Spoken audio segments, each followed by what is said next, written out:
আপনি দেশের বিভিন্ন ভার্সিটিতে ইফতার মাহফিল নিষিদ্ধ করে দিবেন না। এই অসাম্প্রদায়িক বাংলাদেশ আমরা দেখতে চাই না। অসাম্প্রদায়িক বাংলাদেশ মানে এই নয় যে মুসলমান ইফতার পার্টি করতে পারবে না। অসাম্প্রদায়িক বাংলাদেশ মানে এই নয় আমার উৎসব আমি পালন করতে পারবো না। তারা যেমন তাদের উৎসব পালন করে, মুসলমানও তাদের উৎসব পালন করবে। মুসলমানদের উৎসবে বাধা দেওয়া মানে এটা অসাম্প্রদায়িক বাংলাদেশ না। যারা বাংলাদেশে ইফতার পালন করতে বাধা দিবে, বাংলাদেশের তাওহীদি জনতা তাদের সাথে হিসাব করবে ইনশাআল্লাহ। আপনি বাংলাদেশে থাকতে হলে ইসলামকে মেনে থাকতে হবে। ইসলামকে মাইনাস করার ষড়যন্ত্র যারা করবে এরা বাংলাদেশে থাকার কোনো অধিকার নাই। কারণ এখানে ৯২% মুসলমানের দেশ। আজকে দেখেন আমাদের দেশে অবস্থা কোন পর্যায়ে গিয়েছে আপনি চিন্তা করেন। আল্লাহ রাব্বুল আলামিন মুসলমানদেরকে যে খাবারটা হালাল করেছেন, মুসলমান সে খাবার খাবেই। আপনার যদি শরীরে চুলকানি হয় আপনি অ্যালার্জির ঔষধ কিনেন, আমাদের তো কোনো সমস্যা নাই। দেখেন বাংলাদেশে হিন্দুরা তাদের সরস্বতী পূজা করে, তারা তাদের পূজা করবে, আমাদের কোনো মানবাধা নাই। রাষ্ট্র তাদেরকে নিরাপত্তা দেখ, আমাদের আপত্তি নেই। হিন্দুরা দুর্গা পূজা করবে, করুক, আমাদের কোনো আপত্তি নেই। খ্রিস্টানরা ক্রিসমাস ডে পালন করবে, করুক, আমাদের কোনো আপত্তি নেই। বৌদ্ধরা তাদের বৌদ্ধ পূর্ণিমা, তাদের ধর্মীয় উৎসব পালন করবে, আমাদের কোনো আপত্তি নেই। দেখেন হিন্দুরা পূজা করতে পারে, সমস্যা হয় না। বৌদ্ধরা তাদের ধর্ম পালন করতে পারে, সমস্যা হয় না। খ্রিস্টানরা তাদের ক্রিসমাস ডে, বড় ডে পালন করতে পারে, বড়দিন পালন করতে পারে, সমস্যা হয় না। দেশের সব ভার্সিটিগুলোতে হিন্দুদের পূজা হয়, ক্রিসমাস ডে হয়, সব বিধর্মীদের সবগুলা অনুষ্ঠান তারা জাঁকজমকভাবে করে। আপনার অসাম্প্রদায়িক বাংলাদেশের কথা বলে, অসাম্প্রদায়িক বাংলাদেশ শুনেন, বাংলাদেশের সাম্প্রতিক সম্প্রীতি, বাংলাদেশ দেশ সাম্প্রদায়িক সম্প্রীতির একটা উজ্জ্বল একটা নমুনা পুরা পৃথিবীর ভিতর দেখিয়েছে। আপনারা দেখেন আমাদের পাশের রাষ্ট্র দাদাদের দেশ, তারা বলে তারা ধর্ম নিরপেক্ষ রাষ্ট্র, তারা অসাম্প্রদায়িক ভারতের কথা বলে, অথচ এই অসাম্প্রদায়িক ভারতের কথা বলে আমাদের এক একটা মসজিদের পর মসজিদ ভাঙ্গা হচ্ছে না? আমাদের মুসলমানদেরকে পিটিয়ে হত্যা করা হচ্ছে না? কাশ্মীরে হত্যা করা হয়েছে, গুজরাটে হত্যা করা হয়েছে, দিল্লিতে হত্যা করা হয়েছে, হায়দ্রাবাদে হত্যা করা হয়েছে। যেখানে মুসলমান আছে দাঙ্গার নামে আপনারা জানেন হাজার হাজার হাজার হাজার মুসলমানদেরকে হত্যা করা হয়েছে। তো আর অসাম্প্রদায়িক বাংলাদেশ নামে আজকে মুসলমানদের গরুর গোশত খাওয়া আপনারা নিষেধ করবেন, আর অসাম্প্রদায়িক বাংলাদেশের নামে আপনি দেশের বিভিন্ন ভার্সিটিতে ইফতার মাহফিল নিষিদ্ধ করে দিবেন না। এই অসাম্প্রদায়িক বাংলাদেশ আমরা দেখতে চাই না। অসাম্প্রদায়িক বাংলাদেশ মানে এই নয় যে মুসলমান ইফতার পার্টি করতে পারবে না। অসাম্প্রদায়িক বাংলাদেশ মানে এই নয় আমার উৎসব আমি পালন করতে পারবো না। তারা যেমন তাদের উৎসব পালন করে, মুসলমানও তাদের উৎসব পালন করবে। মুসলমানদের উৎসবে বাধা দেওয়া মানে এটা অসাম্প্রদায়িক বাংলাদেশ না। যারা বাংলাদেশে ইফতার পালন করতে বাধা দিবে, বাংলাদেশের তাওহীদি জনতা তাদের সাথে হিসাব করবে ইনশাআল্লাহ। আপনি কি ফাইজলামি পেয়েছেন নাকি? দেশটাকে আপনাদেরকে আমরা বর্গা দিয়ে দিয়েছি। আর এই যে বাংলাদেশে আজকে সাম্প্রদায়িক সম্প্রীতি, এই সাম্প্রদায়িক সম্প্রীতি রক্ষার পিছনে সবচেয়ে বড় অবদান এই দেশের আলেমদের, সবচেয়ে বড় অবদান এই দেশের পীর মাশায়েখদের। কারণ তারা মানুষদেরকে বুঝিয়েছেন, কি বুঝিয়েছেন? যে ইসলাম কখনো সাম্প্রদায়িক দাঙ্গা সাপোর্ট করে না। যে একজন বিধর্মী আমার দেশে আছে, সে ইসলাম কবুল করে নাই, ইসলাম কবুল না করলে তাকে জোরপূর্বক মুসলমান আমরা বানিয়ে দিব, এই থিম ইসলাম সমর্থন করে। আরে ইসলাম যদি কাউকে জোরপূর্বক ধর্ম গ্রহণে বাধ্য করত, আপনি প্রথম ইতিহাস দেখেন মক্কা বিজয়, এই রমাদান মুসলমানদের বিজয়ের মাস। রমাদানে মুসলমানরা কখনো পরাজিত হয়? এই রমাদানের 17 রমাদান ইসলামের প্রথম বিজয়। একদিকে 313, একদিকে 1000, একদিকে অস্ত্রশস্ত্র, আর একদিকে খেজুরের ডাল, একদিকে শত শত ঘোড়া, আর একদিকে 2টা ঘোড়া, একদিকে তোমার সারাদিন পেট ভরে খাবার খেয়ে পেট ভরা, আরেকদিকে পেটে খাবার নাই, রোজা।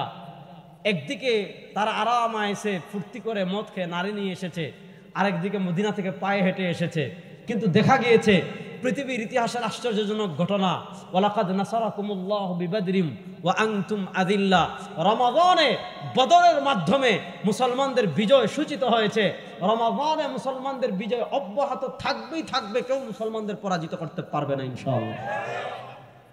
এজন্য আপনারা সতর্ক থাকবেন। বিশেষ করে আমি যুবক ভাইদেরকে বলবো, বলে যাব যে এইবারে আপনারা কোথাও যদি ইফতার মাহফিল করেন, এই কয়েকজন মিলে ইফতার মাহফিলে যাবেন। ইফতার মাহফিলে গিয়ে এই ইফতারের ছবি তুলে ফেসবুকে দিবেন তো ইনশাআল্লাহ। যাদের সামর্থ্য আছে বেশি বেশি করে গরুর গোশত খাবেন, কারণ গরুর গোশত খাওয়া আমাদের জন্য হালাল এবং পৃথিবীর একটা সুস্বাদু এবং পৃথিবীর সবচেয়ে ভালো যে খাবার আছে তার ভিতর একটা খাবার হলো গরুর গোশত। আপনি বেশি করে গরুর গোশত খাবেন, আপনি ইফতারের ছবি বেশি করে দিবেন, আপনি সাহরি খাওয়ার ছবি বেশি করে দিবেন। যদি এতে কারো গায়ে চুলকানি ধরে, যদি এতে কারো গায়ে আগুন লাগে, তার গায়ে আগুন লাগা তার চুলকানির কারণেও আপনি একটা সওয়াব পাবেন। সওয়াব পাবেন কি পাবেন না? আপনি অবাক হয়ে চিন্তা করেন, অসাম্প্রদায়িক বাংলাদেশের কথা বলে আমাদের সিলেটের শাহজালাল ইউনিভার্সিটিতে প্রথমে তারা বিজ্ঞাপন দিয়েছে যে ইফতার পার্টি করা যাবে না। এটা কি তোমার বাবার দেশ? যে মুসলমানদের ইফতার এটা ইবাদত, ইফতার করা যেমন ইবাদত, ইফতার করানো তেমন ইবাদত। নবী করিম সাল্লাল্লাহু আলাইহি ওয়াসাল্লাম বলেছেন, কেউ যদি মুসলমানদেরকে ইফতার করায়, কিচ্ছু নাই শুধু এক গ্লাস পানি দিয়ে, কিচ্ছু নাই শুধু একটা খেজুর দিয়ে, সরওয়ারে দু আলম সাল্লাল্লাহু আলাইহি ওয়াসাল্লাম বলেন, কেউ যদি কোনো রোজাদারকে ইফতার করায়, ওই রোজাদার সারা দিন রোজা রেখে যে সওয়াব কামিয়েছে, কেউ যদি তাকে এক গ্লাস পানি দিয়ে ইফতার করায়, আল্লাহ তাকে ওই রোজার মতো বিনিময় দান করবে। এখন বিনিময় দান করবেন অর্থ এই নয় যে রোজা রেখেছে তার সব কমিয়ে দিবেন না, আল্লাহ তো আর বখিল না, তাকে আল্লাহ পরিপূর্ণ দিবেন।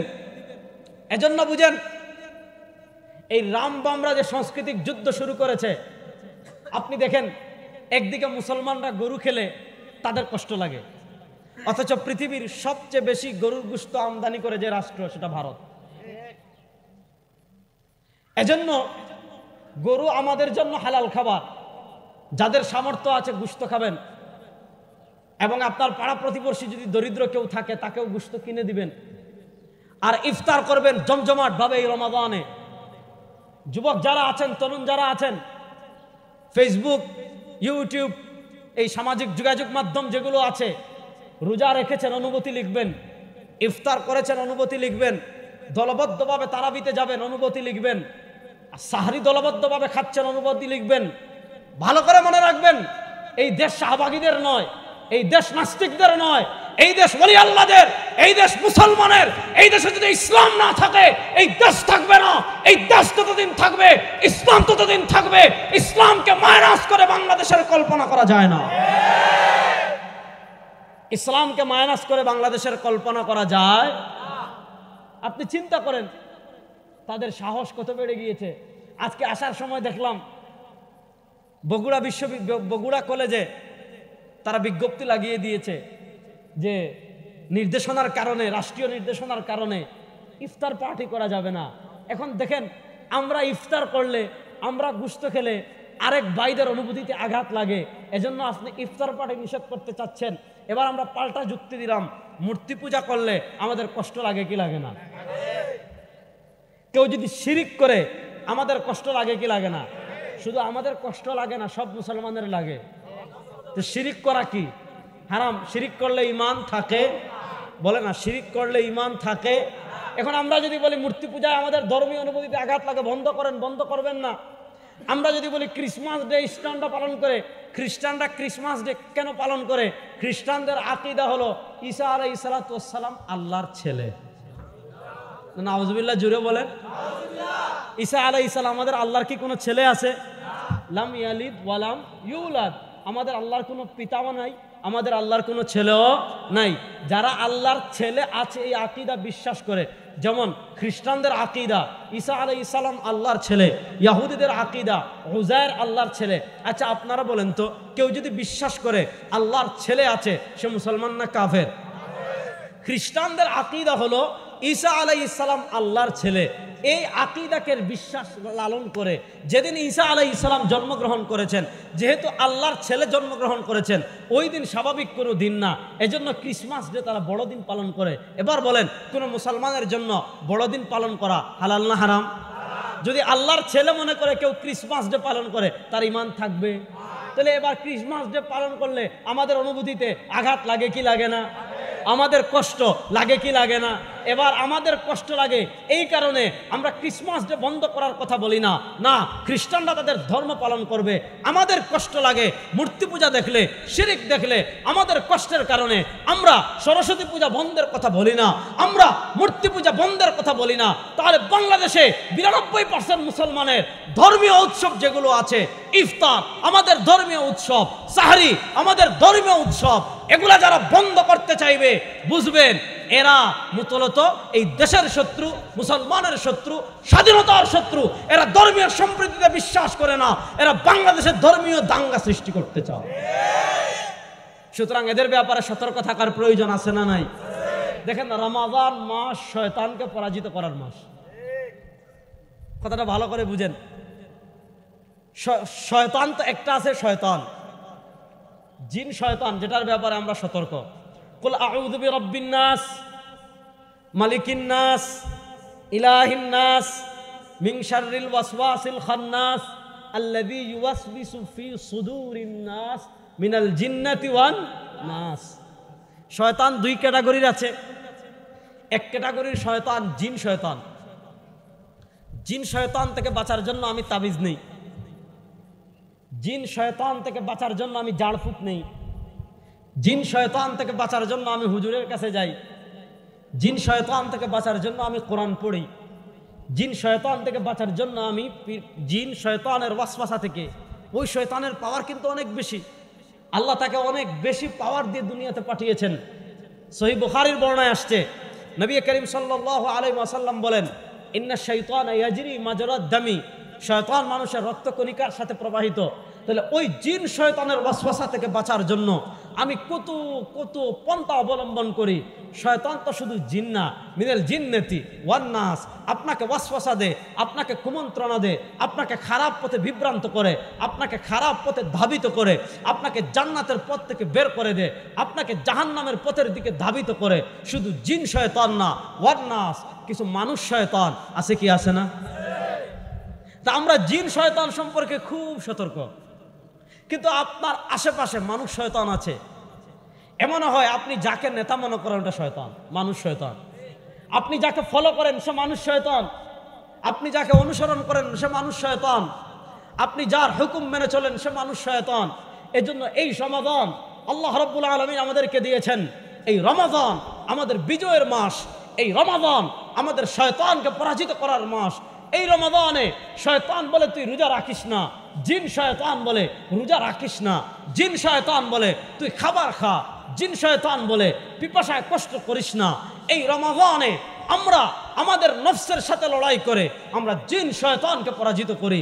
দেখেন, দুনিয়াতে যত ইবাদত আছে সব ইবাদতের বিনিময়ে আল্লাহ কি বলে দিয়েছেন? আল্লাহ বলেছেন নামাজ পড়লে এই ফজিলত, আল্লাহ বলে দিয়েছেন রোজা রাখলে এই ফজিলত, আল্লাহ বলে দিয়েছেন নামাজ পড়লে এই ফজিলত, আল্লাহ বলে দিয়েছেন হজ করলে এই ফজিলত। মান হাজ্জা ফালাম ইয়ারফুস ওয়ালাম ইয়াফসুক যা কায়াউমিন ওয়ালাদাতহু উম্মু। আল্লাহর হাবিব বলেছেন হজ করলে এই ফজিলত, নামাজ পড়লে এই ফজিলত, যাকাত দিলে এই ফজিলত, তাহাজ্জুদ পড়লে এই ফজিলত। আল্লাহ নবী করিম সাল্লাল্লাহু আলাইহি ওয়াসাল্লাম সব ইবাদতের ফজিলত বলে দিয়েছেন। আল্লাহ বলে দিয়েছেন শুধু একটা ইবাদত রোজা, এটার ফজিলত কি? আল্লাহ বলেন নাই যে এইটা করলে এইটা পাবা, এইটা পাবা, এইটা পাবা। আল্লাহ এইটা বলেছেন আস-সাওমু লি, বান্দা রোজা রাখে আমার জন্য, ওয়া আনা আজজি বিহি ওয়া আনা উজজা বিহি, বান্দা রোজা রাখে আমার জন্য, আমি আল্লাহই রোজার একমাত্র বদলা। তো রোজার ক্ষেত্রে আল্লাহ রাব্বুল আলামিন এই কথা কেন বললেন? রোজার ক্ষেত্রে আল্লাহ রাব্বুল আলামিন এই কথার কারণ বুঝেন। আপনি নামাজ পড়লে রিয়ার সম্ভাবনা, লৌকিকতার সম্ভাবনা আছে। আপনি তাহাজ্জুদ পড়ছেন, আপনি তাকবীরে উলায় নামাজ পড়ছেন, আপনার লৌকিকতার সম্ভাবনা আছে যে মানুষ আপনাকে কি মনে করবে, নামাজি মনে করবে। আপনি দান সদকা করছেন, এখানে লৌকিকতার সম্ভাবনা আছে, মানুষ আপনাকে দানবীর বলবে। আপনি যাকাত দিচ্ছেন, লৌকিকতার সম্ভাবনা আছে। আপনি হজ করছেন, মানুষ আপনাকে আলহাজ বলবে। সব কিছুতে লৌকিকতার সম্ভাবনা আছে।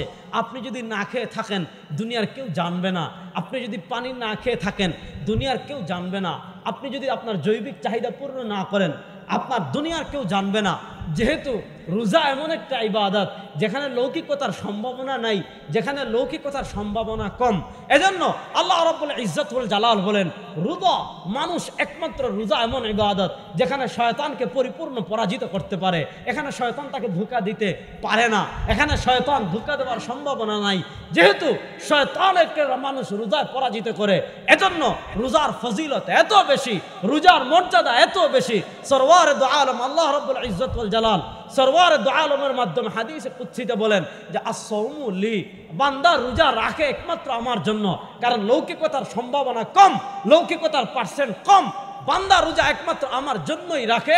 ওয়ানা আজিজিবি, আমি আল্লাহই বান্দার জন্য রোজার বিনিময় হিসাবে যথেষ্ট। এজন্য রমাদান মাস হলো শয়তানকে পরাজিত করার মাস। রমাদান শয়তান, দেখেন আমাদের মানুষের অন্তরে একটা প্রশ্ন আসে যে রমাদান মাস আসলে হুজুররা বলে যে হুজুররা খালি হাদিস শোনায় যে রমাদান মাস যখন প্রবেশ করে ফুতিহাত আবওয়াবুল জান্নাহ, আল্লাহ জান্নাতের গেট খুলে দেন। ওয়াগুল্লিকাত আবওয়াবুন নার, মনোযোগ দিয়ে বুঝবেন, আল্লাহ জাহান্নামের দরজা বন্ধ করে দেন। ওয়াসুফিদাতিশ শায়াতিন, আল্লাহ শয়তানদেরকে বন্দি করে রাখেন।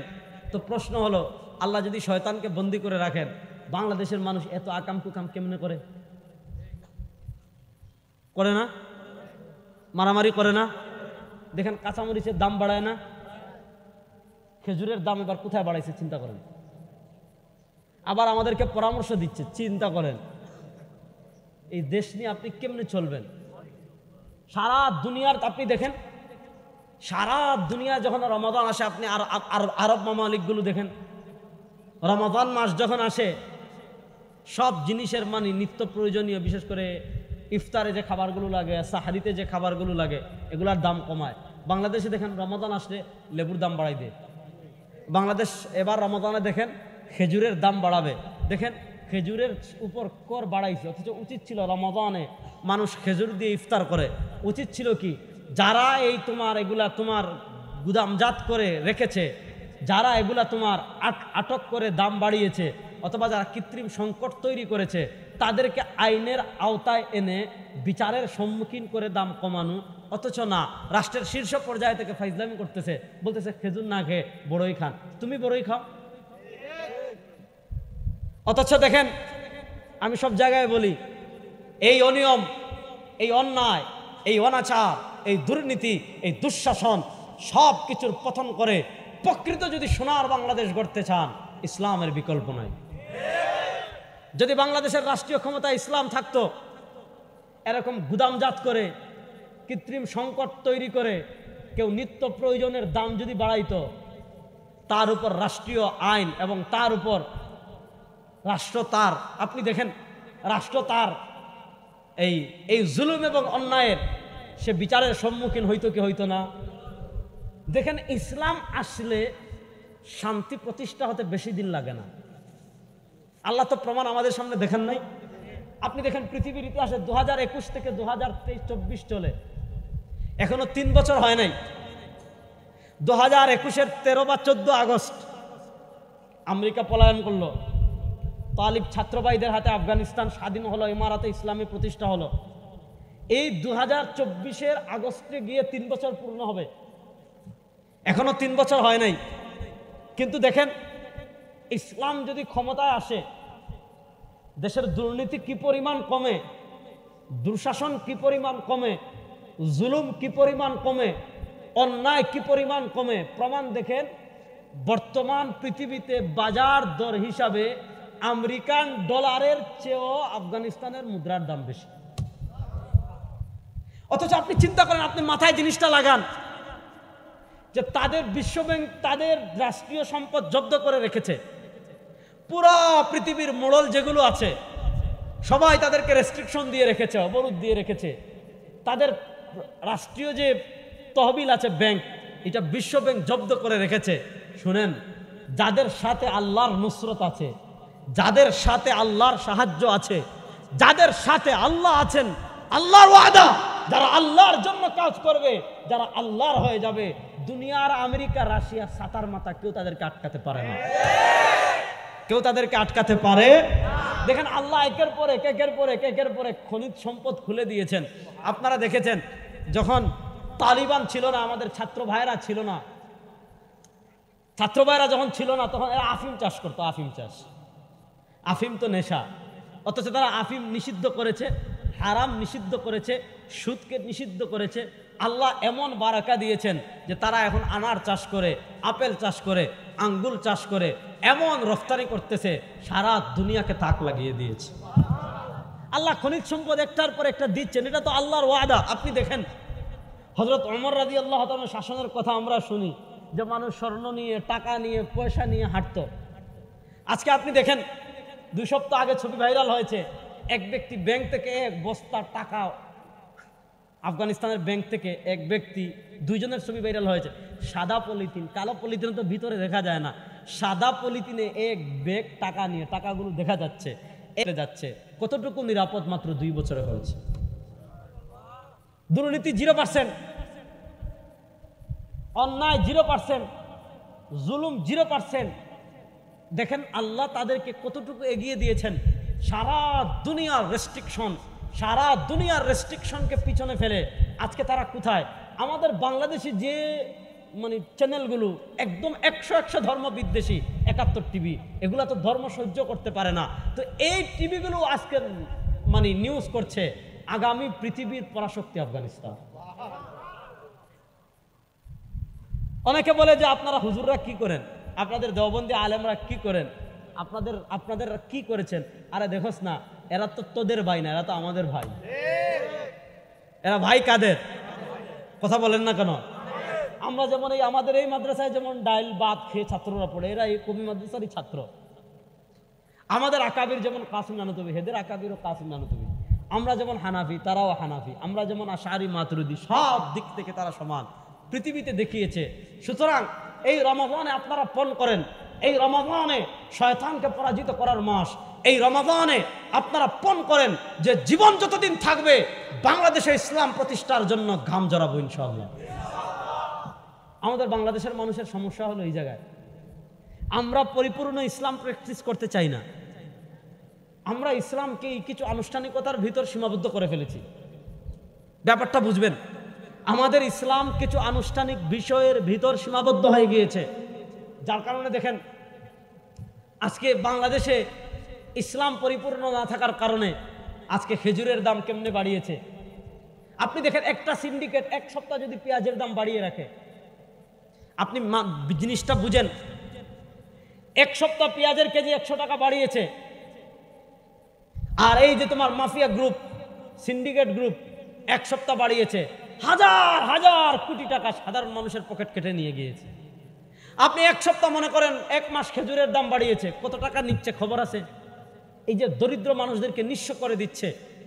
আজকে জিনিসপত্রের দাম এত বেশি, আপনি বাজারে গেলে, গতকালকে দেখলাম প্রেস ক্লাবের সামনে এক মহিলা তার বাচ্চাকে নিয়ে এসেছে বিক্রি করার জন্য। মানুষের অবস্থা কোথায় গিয়েছে? অথচ ইসলাম যখন ছিল, হযরত ওমর ইবনুল খাত্তাব রাদিয়াল্লাহু তাআলা আনহুর শাসনের কথা আমরা শুনেছি।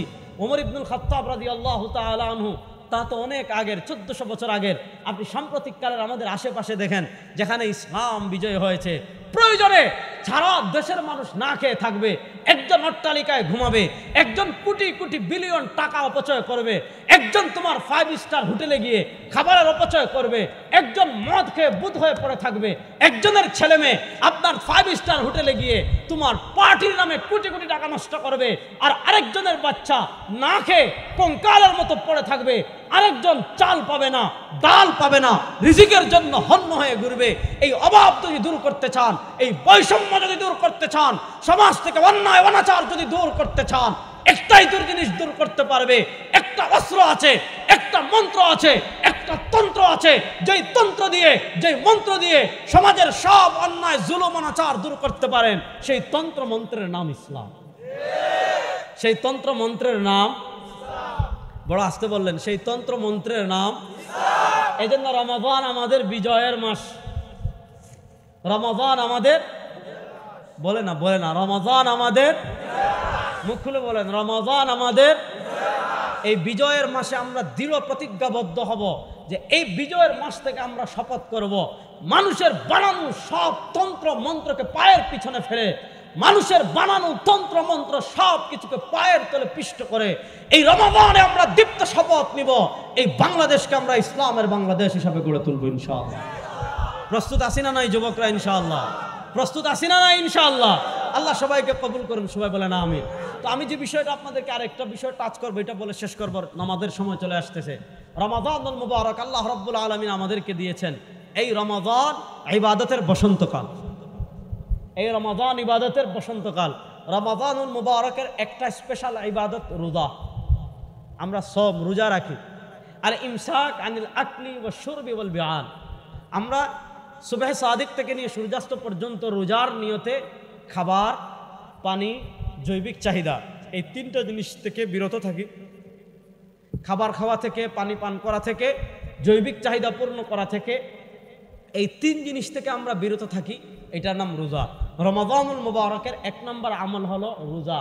রমাদানুল মুবারকের 2 নম্বর স্পেশাল আমল হলো তারাবিহ। দেখেন, রমাদানুল মুবারকে কোরআন তিলাওয়াত করাও সওয়াব, কোরআন তিলাওয়াত শোনাও। হাদিসে আসছে কানা ইয়াতাদারাসুল কোরআন মা জিবরিল হিনা ইয়ালকা। নবী করিম সাল্লাল্লাহু আলাইহি ওয়াসাল্লাম রমাদানুল মুবারকে জিবরিলের সাথে কোরআনের দর্স করতেন। সরওয়ারে দু আলম সাল্লাল্লাহু আলাইহি ওয়াসাল্লাম তিলাওয়াত করতেন, নবী করিম সাল্লাল্লাহু আলাইহি ওয়াসাল্লাম শুনতেন। আবার জিবরিল আমিন, নবী করিম সাল্লাল্লাহু আলাইহি ওয়াসাল্লাম তিলাওয়াত করতেন, জিবরিল আমিন শুনতেন। কোরআন তিলাওয়াত এটা করাও ইবাদত, শোনাও ইবাদত। নবী করিম সাল্লাল্লাহু আলাইহি ওয়াসাল্লাম রমাদান এত দাবি হয়েছে, এত দামি হয়েছে কোরআনের কারণে। আমরা যারা মাদ্রাসা হাফিজে কোরআন আছি, তারা তো একাধিক পড়ব, খতম করব। অন্তত যারা হাফিজ না, জনসাধারণ আছেন, স্কুলে পড়েন, ভার্সিটিতে পড়েন, চাকরি করেন, ইনশাআল্লাহ নিয়ত করেন এই রমাদানে কমসে কম 1 খতম কোরআন তিলাওয়াত করবেন ইনশাআল্লাহ। ইনশাআল্লাহ সবাই 1 খতম কোরআন তিলাওয়াত করবেন তো ইনশাআল্লাহ, কমসে কম। আবার রাসূল করিম সাল্লাল্লাহু আলাইহি ওয়াসাল্লাম রমাদানে আমাদের জন্য কি করেছেন? নবী করিম সাল্লাল্লাহু আলাইহি ওয়াসাল্লাম রমাদানে আমাদের জন্য কোরআনুল করিম তিলাওয়াত শোনার ব্যবস্থা করে দিয়েছেন। সরওয়ার দু আলম সাল্লাল্লাহু আলাইহি ওয়াসাল্লাম বলেন, সানানতু লাকুম কিয়ামা, আমি তোমাদের জন্য রমাদানে তারাবির নামাজকে সুন্নাহ করে দিয়েছি। সানানতু লাকুম কিয়ামা, তারাবির নামাজ সুন্নতে মুআক্কাদা লি মুআযাবাতিল খুলাফায়ে রাশিদিন।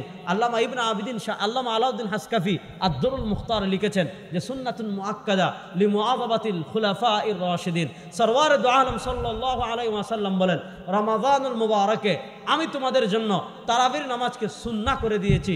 সুন্নত মানে সুন্নতে মুআক্কাদা।